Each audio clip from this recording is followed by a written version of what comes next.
Kalau kita sebut wakaf gitu ya, di masyarakat tuh yang teringat 3 M. M pertama itu masjid atau musola, Masjid. M kedua itu madrasah atau pesantren, Iya. M ketiga adalah makam atau kuburan. Jadi seolah-olah wakaf tuh cuma terbatas itu. Wakaf itu tidak bisa diubah peruntukannya Untuk menjadi peruntukan lain iya. gitu. Jadi misalkan gini, ada wakaf untuk masjid, maka selama-lamanya tanah itu harus untuk masjid gitu, sampai hari kiamat bahkan. Assalamualaikum warahmatullahi wabarakatuh. Selamat datang di IPB Podcast bersama saya Almas Kamila.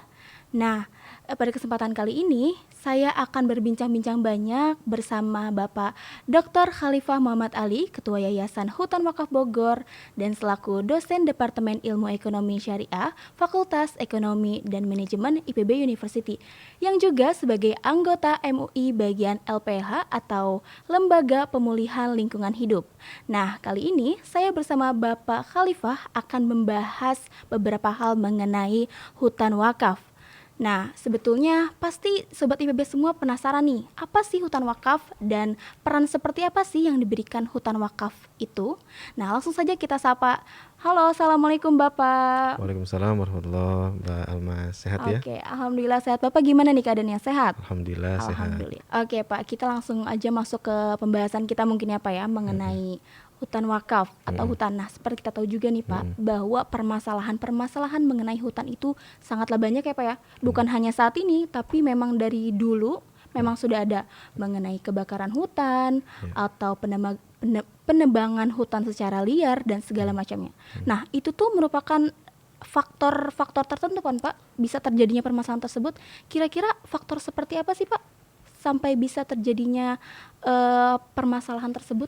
Iya, betul sekali Mbak Almas, bahwa hutan Indonesia ini kalau kita menyebut tentang hutan gitu ya, kita selalu merasa sedih ya, karena kita merasa hutan kita ini semakin berkurang dari tahun ke tahun dengan luasan terdeforestasi yang cukup besar ya. Data dari KLHK tahun 2022, deforestasi dari 2021 sampai 2002 itu masih mencapai lebih di atas 100.000 hektar ya. Jadi sedih gitu kita ya. Dan banyak tentu kalau ditanya faktornya apa gitu ya. Tapi mungkin menurut saya ada satu faktor yang sangat krusial, yang penting, yaitu hilangnya atau mungkin rendahnya kesadaran kita sebagai khalifah fil ard ya, sebagai wakil Allah Subhanahu wa taala di muka bumi yang juga bertugas untuk memakmurkan bumi. Sehingga karena rendahnya kesadaran itu ya, kita ketika mengelola kegiatan ekonomi begitu ya, kita cenderung mengabaikan aspek-aspek pelestarian lingkungannya seperti itu. Kalau misalkan kita berusaha di bidang kehutanan misalnya, kita cenderung eksploitatif ya, seperti itu. Akhirnya yang terjadi seperti sekarang ini. Mungkin itu salah satu yang paling penting menurut saya Mbak. Jadi mungkin aspek moral ya, perlu kita Kurangnya tingkatkan. kesadaran ya Pak ya mungkin. Dan ini dari menjadi penting karena kita juga kan di sini, di negara kita mayoritas muslim ya. Betul. Dan bahkan terbesar di dunia. Kalau misalkan ini bisa kita kita tingkatkan kesadaran ini, insya Allah saya yakin juga akan bisa berdampak positif bagi pelestarian hutan di Indonesia. Begitu. Karena untuk kita juga gitu ya Pak ya. Iya. Dan jangan lupa hutan Indonesia ini adalah hutan yang sangat luas ya, bahkan yang terluas ketiga di dunia. Setelah Brazil dan Kongo ya. Dan dari segi keanekaragaman hayati juga luar biasa, dan ini adalah anugerah dari Allah Subhanahu wa taala. Dan kita mestinya juga bisa menjaga hutan kita ini ya, menjadi lestari ya, supaya bisa menjaga keseimbangan ekosistem dan juga keseimbangan ekologi di negara kita, termasuk juga akan berdampak di dalam level global gitu. Betul. Jadi harus ada keseimbangan ya Pak ya, antara apalagi di Indonesia ini yang tadi Bapak sampaikan ya, bahwa di Indonesia ini hutannya memang cukup luas ya Pak ya.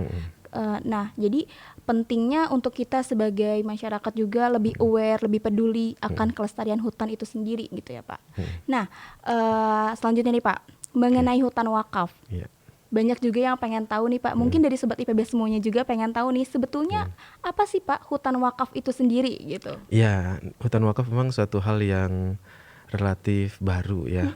Baru kita kenal padahal sudah lama ya. Sudah lama. Dasarnya itu sudah ada dari zaman Nabi Shallallahu alaihi wasallam, Nabi Muhammad Shallallahu alaihi wasallam. Dan sudah ada di negara-negara yang lain seperti contohnya di Turki. Seperti itu. Dan tapi baru muncul lagi sekarang-sekarang gitu. Dan makanya mungkin kita baru dengar istilah hutan Hutan wakaf wakaf ini. itu Padahal sendiri. sudah ada, sudah lama. Jadi kita bukan menciptakan satu hal yang benar-benar baru, tapi hanya menghidupkan khazanah yang sudah pernah ada di masa lalu. Karena kan secara umum kita sebagai masyarakat lebih taunya mengenai wakaf itu wakaf masjid Iya, Pak, betul. atau enggak wakaf tanah, atau Betul. enggak untuk kuburan gitu Iya, kan. betul. Nah itu kalau kita sebut wakaf gitu ya, di masyarakat tuh yang teringat 3M tadi seperti yang disebutkan Mbak Almas ya. M pertama itu masjid atau musola, Masjid. M kedua itu madrasah atau pesantren, Iya. M ketiga adalah makam atau kuburan. Jadi seolah-olah wakaf tuh cuma terbatas itu. Padahal kalau kita lihat di zaman Rasulullah SAW ada wakaf kebun, wakaf sumur, ya kan ya, dan ada juga wakaf hutan, ya, dan banyak sekali jenis-jenis wakaf. Nah, kalau yang ini adalah wakaf hutan. Seperti wakaf kebun juga di masa Rasul sudah ada. Dulu misalnya sahabat Nabi yang bernama Umar bin Khattab radhiyallahu anhu dan juga Tulha juga memiliki radhiyallahu anhuma ya, mereka memiliki wakaf kebun. Utsman bin Affan juga punya wakaf sumur begitu. Nah, di sini wakaf hutan itu sebenarnya pada prinsipnya adalah wakaf tanah begitu ya, tanah kita kita wakafkan. Wakafkan tuh berarti nanti ada legalitasnya. Jadi tidak selalu langsung hutan ya Pak ya. Bisa bentuknya tanah kosong atau tanah kritis, bisa juga udah dalam bentuk hutan, bisa juga gitu ya. Kalau sudah berhutan ya alhamdulillah, berarti penanamannya bisa lebih ringan kan ya, karena sudah teduh gitu, sudah rindang. Kalau bentuknya masih tanah kosong atau tanah kritis begitu ya, nah perlu kita lakukan penanaman.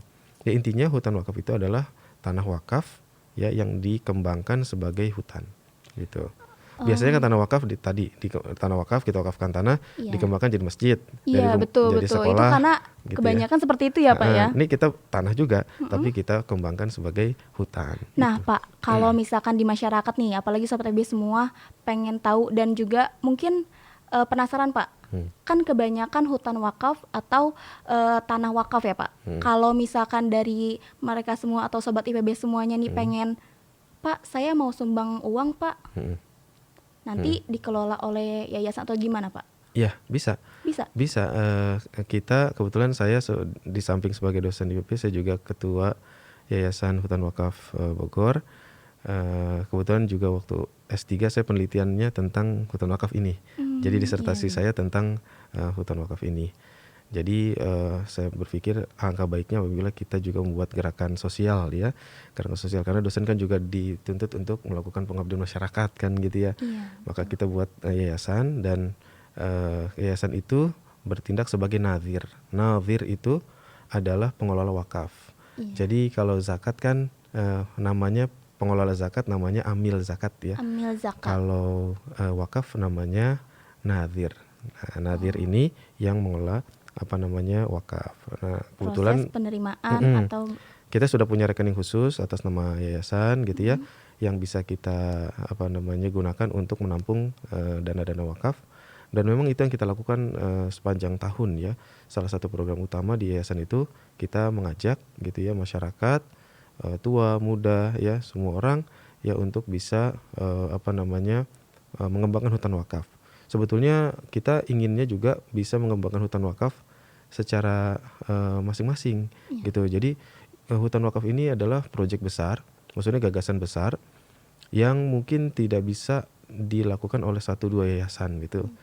Sebenarnya apa yang saya lakukan ini hanya sebagai benchmark ya, untuk membuat benchmark aja, contoh role model gitu mesti ya. harusnya adanya kerjasama, itu memang perlu ya Pak ya. Kerjasama atau sebetulnya kalau generasi muda juga mau bikin hutan wakaf juga, wah kita senang sekali gitu ya. Misalnya Jadi saling support juga ya Pak ya? misalnya ada mahasiswa IPB atau mahasiswa tempat lain atau teman-teman lain generasi muda dimanapun Anda berada begitu ya, ingin mengembangkan hutan wakaf juga, wah kita senang sekali. Bagaimana caranya? Caranya ya tonton aja podcast ini gitu ya. Caranya Harus. bisa juga konsultasi dengan kita ya, bisa dikontak, ada websitenya. Bagaimana cara-caranya nanti insya Allah kita akan bantu.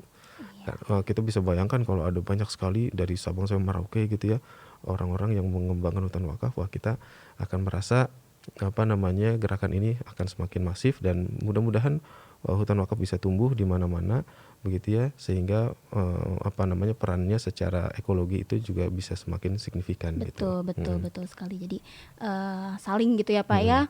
Siapa tahu nih yang generasi muda mau membangun juga nih hutan wakaf. Jadi tidak perlu dari yayasan aja segala macam. Yang generasi muda nih, apalagi sobat IP semua bisa untuk mau membangun hutan wakaf itu sendiri ya Pak ya. Jadi adanya kerjasama bersama gitu ya Pak ya, agar hutan wakaf ini semakin maju gitu Pak, dan hutan ini semakin bisa dilestarikan dengan baik. Betul. Namun mungkin bagi yang nggak punya waktu atau mungkin juga belum mampu membangun sendiri, ya mungkin yang paling mudah adalah mensupport gerakan-gerakan hutan wakaf sudah ada. Dan mungkin perlu saya infokan, hutan wakaf ini alhamdulillah sudah berkembang di beberapa tempat, bukan cuma di Bogor ya. Alhamdulillah hutan wakaf itu ada juga ada di Aceh ya, kemudian di Bogor, ada juga di Surabaya, dan juga ada di Sukabumi. Yang di Sukabumi ini dikembangkan oleh MUI, dan insya Allah dalam waktu yang tidak begitu lama lagi insya Allah akan juga berkembang di Kalimantan Barat.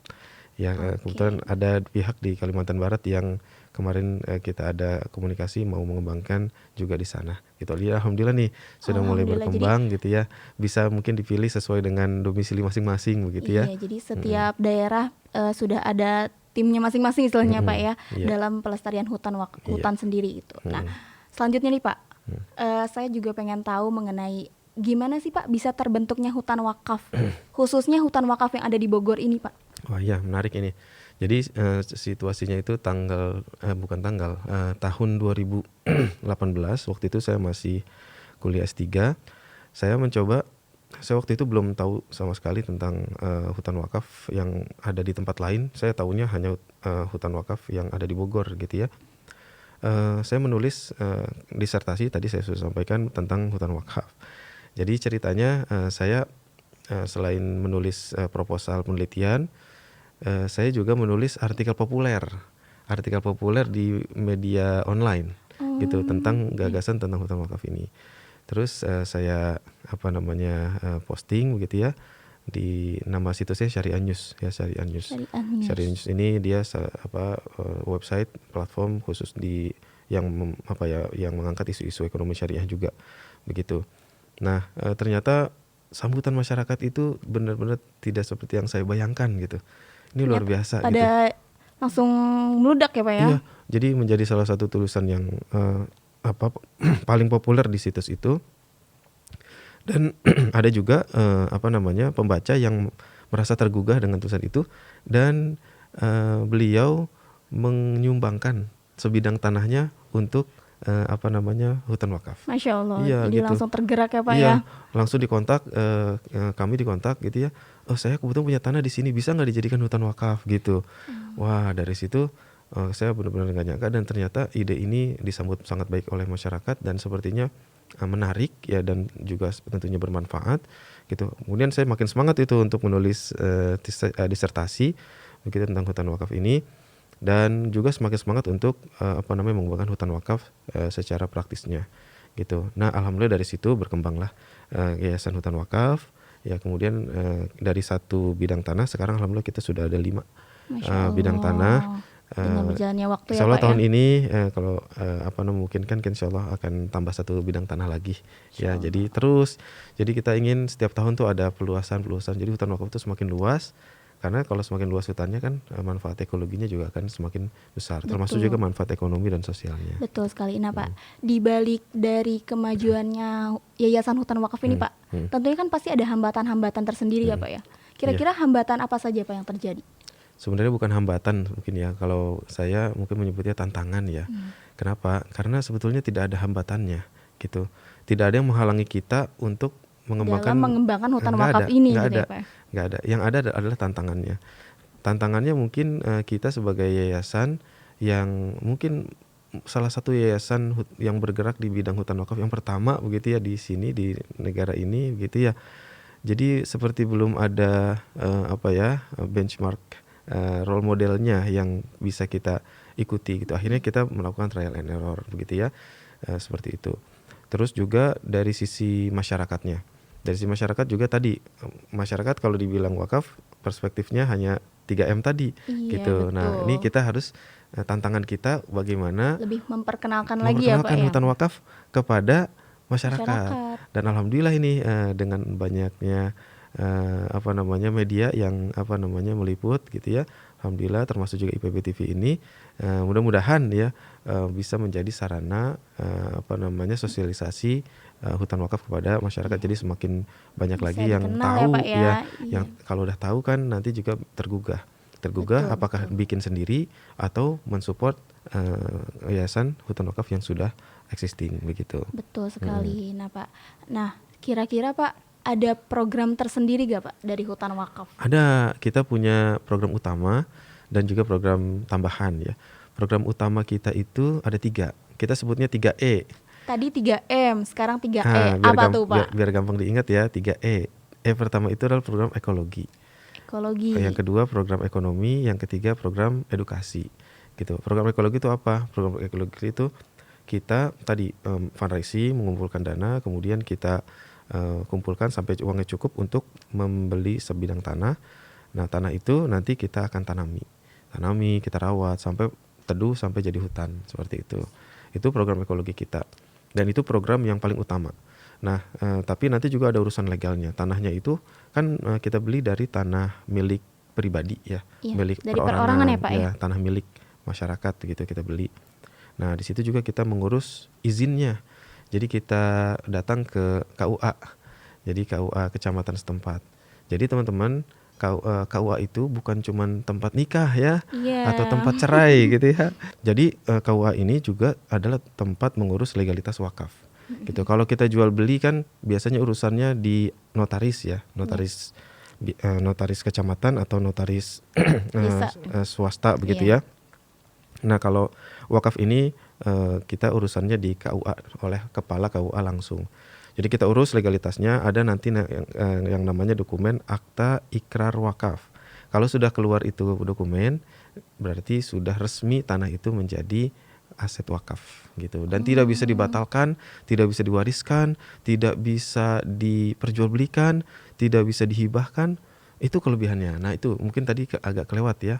Jadi kenapa sih harus hutan wakaf? Nih saya mungkin mengulang sedikit.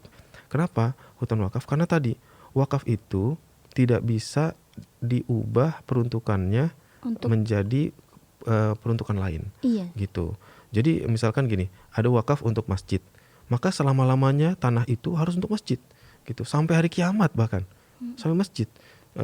Seperti misalkan Masjidil Haram, ya kan udah ribuan tahun dari zaman Nabi Ibrahim bahkan luar biasa ya, sampai sekarang masih seperti itu ya, bahkan semakin berkembang. Seperti juga wakafnya sumurnya Utsman bin Affan, dari dulu sampai sekarang masih ada, masih produktif. Masya Allah. Ada dosen XR yang pernah ke sana, Dr.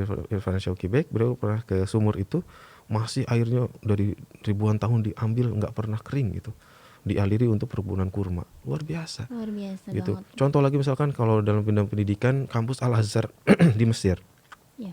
itu juga wakaf, bahkan produktif. Ratusan orang Indonesia setiap tahun bisa kuliah di sana gratis karena dari pengembangan wakafnya.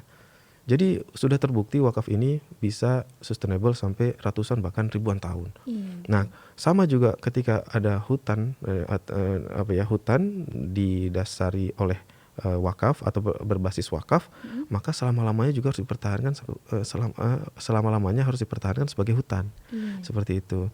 Berarti Jadi, tidak ada perpindahan lagi ya Pak ya? Tadi nggak bisa diperjualbelikan, nggak bisa diwariskan dan lain sebagainya.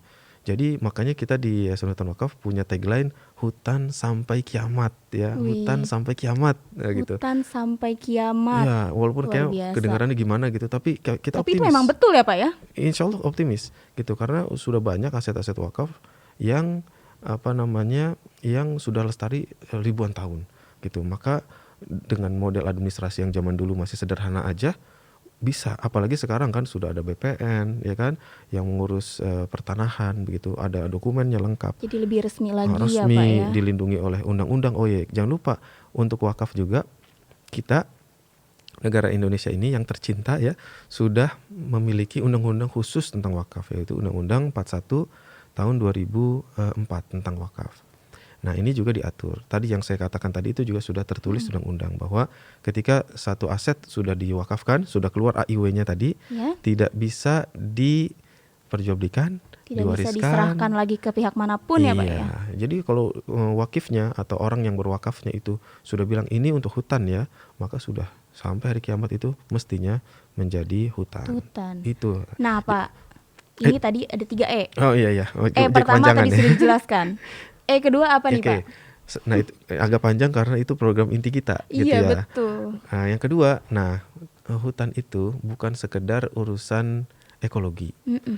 Tapi kalau kita merujuk kepada teori-teori pengelolaan hutan, misalkan ada sustainable forest management, di situ ada 3 aspek yang harus disentuh.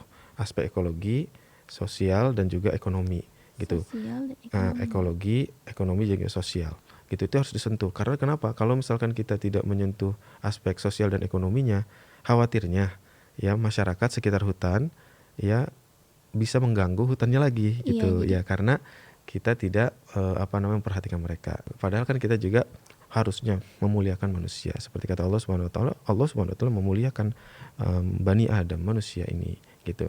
Nah, oleh sebab itu harus ada program ekonomi dan sosialnya atau edukasinya. Nah, program ekonominya kita melakukan kegiatan-kegiatan pemberdayaan masyarakat. Jadi di sekitar hutan wakaf itu banyak masyarakat yang tinggal di situ. Nah, ini kita ajak untuk mengelola hutan wakaf. Jadi kalau misalkan Mbak Almas mau ke hutan wakaf, nanti yang menyambut tuh masyarakat, Bu. Bu, kalau saya bisa, iya. saya bisa ke sana nanti ya. Kalau mau main gitu atau ada teman-teman yang mau main, silakan aja ke hutan wakaf. Kalau saya bisa nanti akan saya sambut. Tapi kalau enggak, nanti pasti insya Allah Dari di pihak masyarakatnya. masyarakatnya Kita udah Pak buat ya? kelompok-kelompok, grup-grup gitu. Di situ nanti yang akan mereka menyebutnya. Misalkan ada grup ekowisata gitu. Ada grup domba. Kita juga ternak domba, ada juga ikan, dan juga ada warung kopi. Jadi kalau mau ngopi-ngopi di hutan wakaf bisa ya, silakan gitu iya ya. betul-betul. Nah Banyak. siapa tahu ya Pak ya, ada yang mau main juga tuh ke hutan wakaf. Iya, silakan. Alamatnya bisa dicari di Google Maps ya, Hutan Wakaf Bogor gitu. Nanti keluar dan itu bisa dikunjungi seperti itu. Berarti dari 3 aspek itu sendiri memang berkesinambungan ya Pak ya? Iya, jadi saling mendukung. Iya. Tapi program ekonomi yang kita lakukan juga tidak boleh atau harus selaras dengan program pelestarian hutan. Misalkan program ekowisata tadi matching kan ya. Semakin bagus hutannya, semakin nyaman nanti wisatawannya gitu. Termasuk misalkan juga program peternakan. Peternakan kan nggak mengganggu hutan kan ya. Kadang-kadang bisa dibangun di bawah tegakan pohon gitu. Jangan program ekonomi yang nggak matching, misalnya hortikultura ya. Saya kira kurang matching. Misalnya bikin sayur gitu ya, bertanam sayur, itu kan mataharinya harus penuh. Iya. Nah, kalau mataharinya penuh, ya harus ditebangin dong pohonnya, jadi nggak cocok gitu ya. Berarti tetap disesuaikan ya Pak ya? Iya, contoh lagi misalkan lebah ya madu misalnya, itu bagus kan, semakin bagus hutannya, semakin bagus juga produksi madunya gitu. Jadi harus yang selaras. Kemudian kalau di edukasi, kita melakukan kegiatan-kegiatan pendidikan untuk masyarakat. Seperti pengajian-pengajian ya, setiap pekan juga ada. Kemudian juga untuk anak-anak kita ada namanya Serincil ya, sekolah rimbawan kecil, dan ini bekerja sama dengan mahasiswa di Fakultas Kehutanan. Mereka datang setiap pekan sekali untuk mendidik anak-anak berkaitan dengan lingkungan, supaya anak-anak ini cinta lingkungan dan mudah-mudahan ke depannya bisa menjadi kader-kader Dalam pelestarian lingkungan itu gitu. sendiri ya, Pak. Nah, ada pertanyaan mendasar nih Pak, yaitu mau tahu juga mengenai manfaat hutan wakaf untuk bumi Pak. Nah, manfaat hutan wakaf untuk bumi. Sebenarnya program 3 tadi itu manfaatnya Itu sudah dijelaskan ya, Pak. langsung 3 itu juga tadi. Ada manfaat ekologi, ya, manfaat sosial dan ekonomi. Dan itu sangat berkesinambungan ya Pak ya. Manfaat ekologi sudah pasti, kita sudah tahu semua manfaat hutan kan. Hutan itu tentang air, tentang oksigen, ya kan. air yang jernih atau ketersediaan air, juga tentang udara yang segar begitu ya, termasuk juga pencegah longsor dan lain Iya, sebagainya. betul betul. Kemudian juga untuk penyerap karbon ya yang lagi juga ngetren sekarang ya seperti itu. Dan juga untuk manfaat lingkungan sekitarnya ya, tadi manfaat ekonomi nasional. Tadi saya sebutkan juga ada program tambahan. Selain 3E itu kita juga ada program riset ya, riset dan publikasi. Alhamdulillah ada beberapa jurnal ilmiah kita yang terbit di jurnal nasional dan juga internasional, Trendix, Scopus dan juga Web of Science juga ada. Alhamdulillah itu sudah berbicara tentang hutan wakaf. Jadi kita pengen sosialisasikan hutan wakaf juga kepada dunia akademisi di skala global begitu ya, alhamdulillah. Mudah-mudahan Sudah makin tertarik ya Pak ya? ya, termasuk juga sosialisasi kayak begini gitu ya. Sosialisasi seperti ini juga terus, ini juga menjadi program kita. Jadi alhamdulillah nih, terima kasih banget IPB TV yang sudah ngundang. Mudah-mudahan tadi ya ide tentang hutan wakaf ini bisa semakin menyebar ya di negara kita tercinta ini.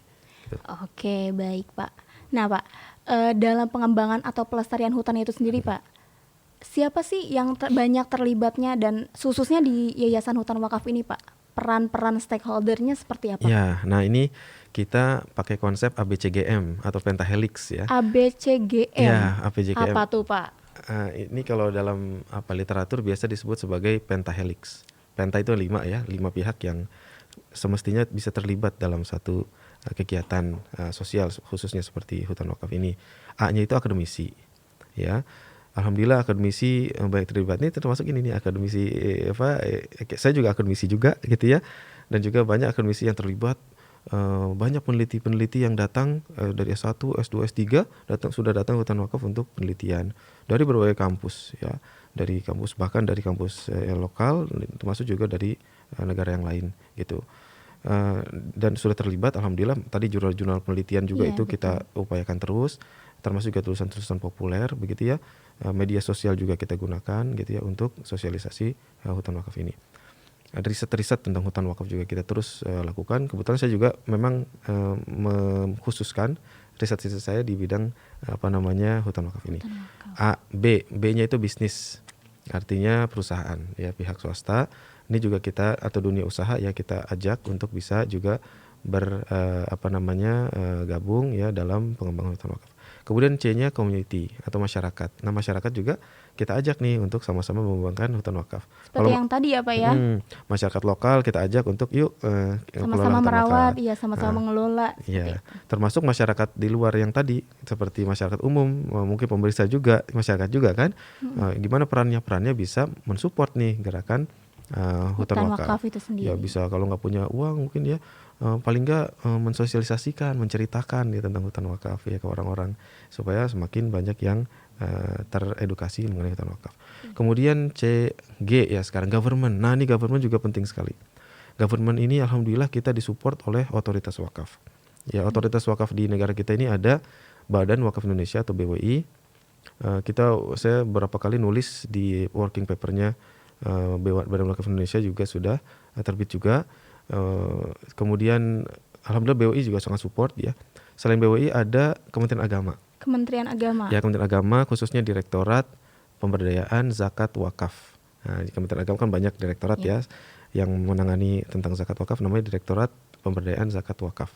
Nah, ini alhamdulillah direktur yang lama Pak Fuad Nasar, yang sekarang namanya Pak Haji Tarmizi Tohor ya.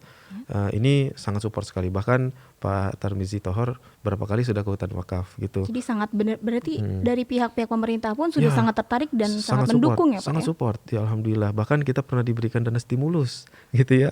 Stimulus oleh pemerintah untuk pengembangan hutan wakaf ini, dan sangat terbantu alhamdulillah. Termasuk Basnas ya. Basnas juga kita punya Basnas kan juga lembaga independen tapi pemerintah ya. Mereka juga sangat support. Sampai sekarang kita masih berkolaborasi dengan Basnas dari tahun 2020 ya, luar biasa. Ya, jadi dukungan pemerintah terhadap hutan wakaf ini besar sekali alhamdulillah. Jadi makanya kalau dibilang hambatan, saya bilang nggak ada hambatan gitu. Justru yang ada tantangan nih tantangan untuk kedepannya ya Pak ya. Karena nggak ada yang menghambat gitu. Pemerintah juga sangat support. Alhamdulillah pemerintah ini. Terima kasih nih kalau ada pemerintah yang menyaksikan ya, saya mengucapkan terima kasih banyak ya, khususnya Kemenag, BWI dan juga Basnas ya, seperti itu. Dan yang terakhir M. Nah, M ini adalah ada M, media. Jangan media. lupa ya. Nah, ini juga media Salah kan? satunya Nah, ini iya dari gitu. IPB Jadi Podcast kita ini ya nggak Pak. akan bisa berkembang dengan cepat. Gini, hutan wakaf ini saya sampaikan tadi adalah suatu hal yang relatif baru. Tentu perlu waktu lama untuk bisa mengedukasi masyarakat luas begitu. Tapi dengan bantuan media, ya saya kira ini bisa mempercepat gitu ya, mempercepat. Kita juga udah punya YouTube khusus gitu ya, alhamdulillah. Dan selama ini kita juga cukup intens bekerja sama dengan media. Contohnya Republika. Ya, Republika itu juga alhamdulillah sangat support terhadap pengembangan hutan wakaf ini. Dan juga media online yang tadi tuh, yang pertama yang Serial News juga sangat support gitu. Jadi kita melibatkan ABCGM ini semuanya secara optimal ya untuk sama-sama mengembangkan hutan wakaf, dan alhamdulillah sejauh ini pengembangan hutan wakaf ini cukup bagus dan cukup memuaskan lah gitu ya, alhamdulillah. Walaupun tentu pada akhirnya perlu waktu yang tidak sebentar Sebentar. untuk bisa mengedukasi semua orang atau banyak orang di Semua masyarakat juga gitu ya Pak ya. gitu Tentunya ya. butuh proses juga nih sampai Mm-mm. akhirnya masyarakat juga tahu ya Pak ya mengenai Iya.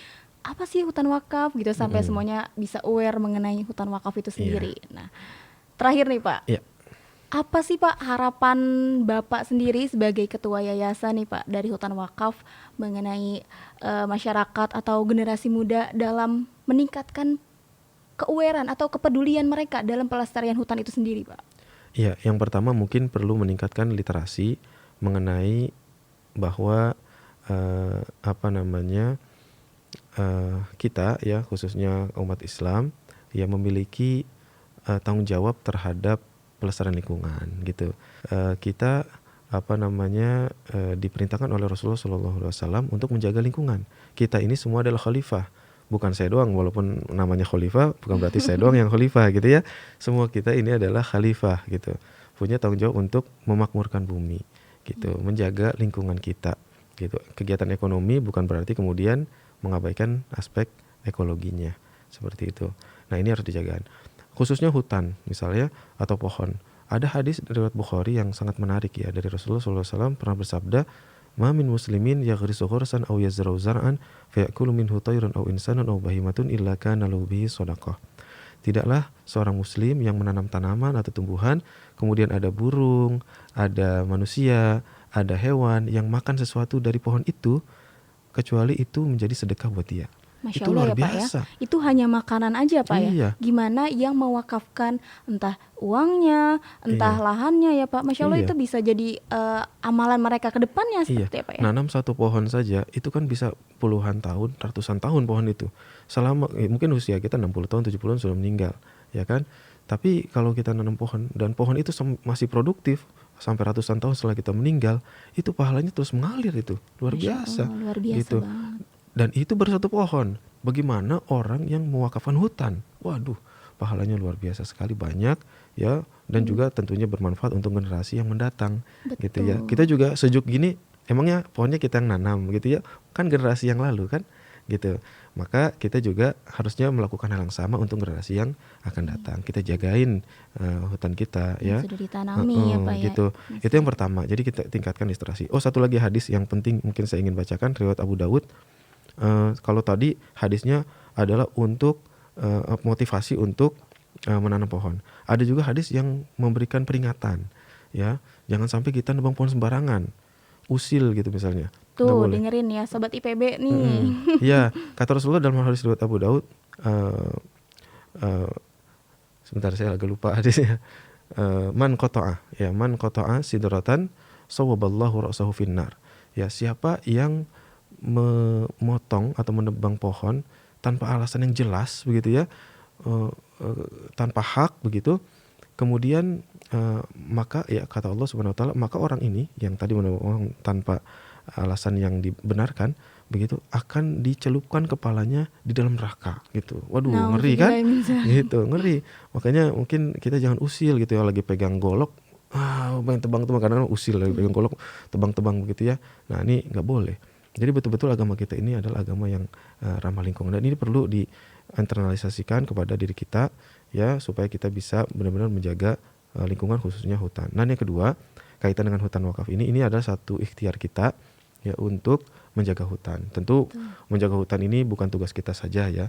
Pemerintah juga punya perannya, ya masyarakat punya perannya. Dan mungkin salah satu peran yang bisa kita lakukan konkret gitu ya untuk menjaga hutan adalah dengan mewakafkan hutan ini, Iya betul. mewakafkan Salah satunya ya tanah Pak ya. untuk hutan. Oleh sebab itu, saya ingin mengajak teman-teman di mana di pemirsa dimanapun berada, begitu ya, untuk bisa mendukung gerakan hutan wakaf ini.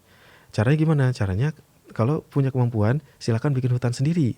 Ya, misalkan punya tanah berapa hektar gitu ya di kampung, mungkin sebagiannya diwakafkan untuk hutan, gitu ya. Gimana caranya? Datang ke KUA ya, KUA tadi ya, Iya untuk dengan diurus benar-benar iya legalitasnya. diuruskannya langsung ke KUA ya. Iya gitu. Nanti akan Gitu. dibuatkan akta ikrar wakafnya. Udah jadi tuh hutan wakaf. Gimana Masya cara pengelolaannya nanti mungkin bisa belajar ke Yayasan Sharing Hutan juga Wakaf. ya sama Bapak juga bisa sama Pak Khalifah Iya gitu. dengan Saya bisa pihak bayangkan misalkan lain. ada 1.000 penonton yang tergerak untuk membangunkan hutan wakaf. Kalau masing-masing 1 hektar aja, kita bisa punya 1.000 hektar lagi nih Masya tambahan nih. Allah. Alhamdulillah kan ya, Mm-mm. gitu. Terus kalau yang kedua, kalau misalkan teman-teman belum mampu untuk bikin sendiri kayak tadi, mungkin belum punya tanah, punya uang juga mungkin nggak begitu besar, belum bisa beli tanah gitu ya. Ya. Mungkin pakai uang-uang kecil bisa dengan cara mendonasikan atau mewakafkan uangnya untuk yayasan hutan wakaf ya. Iya, nanti Bisa di yayasan dikelola oleh Yayasan Hutan Wakaf itu sendiri gitu ya Pak ya. yayasan hutan wakaf kan banyak ya, ada yang di Aceh tadi, ada yang di Bogor, ada yang lain-lain, yaitu silakan saja. Berarti nanti insya Allah tercatat sebagai wakif, sebagai orang yang berwakaf untuk pengembangan hutan wakaf. Jadi wakafnya patungan gitu. Iya, wakafnya patungan Iya, bisa menjadi satu lahan gitu ya iya, Pak iya. nantinya. Seperti Seperti misalkan itu. juga wakaf masjid kan, kadang-kadang ada juga kita punya uang cuma 100.000, ya udah kita cuma 100.000 gitu. Atau punyanya apa? Misalkan semen, ya kita sumbang semen. Jadi patungan membangun Iya, masjid. iya. Kalau ini patungan bangun hutan gitu. Masya Mm-mm. Allah. Oke Pak, luar biasa banget nih Sobat IPB semua. Bincang-bincang kali ini bersama Bapak Dr. Khalifah Muhammad Ali. Bapak terima kasih banyak Pak atas Ya, waktunya. alhamdulillah. Ya. Masya Allah teman-teman semua. Hmm. Luar biasa perbincangan kita kali ini. Nah, semoga teman-teman semua nih dari Sobat IPB bisa lebih aware dan lebih peduli akan kelestarian hutan di Indonesia ini khususnya ya Pak ya. Nah, itu tadi pembahasan kita. Terima kasih untuk Sobat IPB semuanya yang sudah menonton. Jangan lupa untuk subscribe channel IPB TV. Dan saya Almas Kamila undur diri. Wassalamualaikum warahmatullahi wabarakatuh. Waalaikumsalam warahmatullahi Terima wabarakatuh. kasih Pak. Ya, sama-sama.